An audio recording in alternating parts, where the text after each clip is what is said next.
ಎಷ್ಟು ದಿನ ನೀನು ಈ ಮರಗಳ ಹಿಂದೆ ಅಡಗಿ ಕೂತಿರುವೆ? ನಿನ್ನ ಶಕ್ತಿ ಎಂದರೆ ಇದೇನಾ?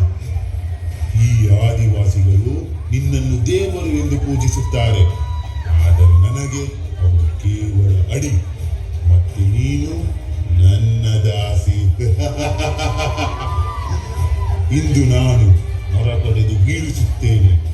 ನಿನ್ನ ಕಾಡು ನನ್ನ ವ್ಯಾಪಾರ, ನಿನ್ನ ಮೌನ ನನ್ನ ಜಯ.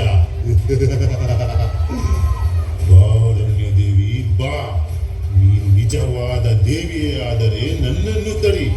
ಬಾ ಬಾ.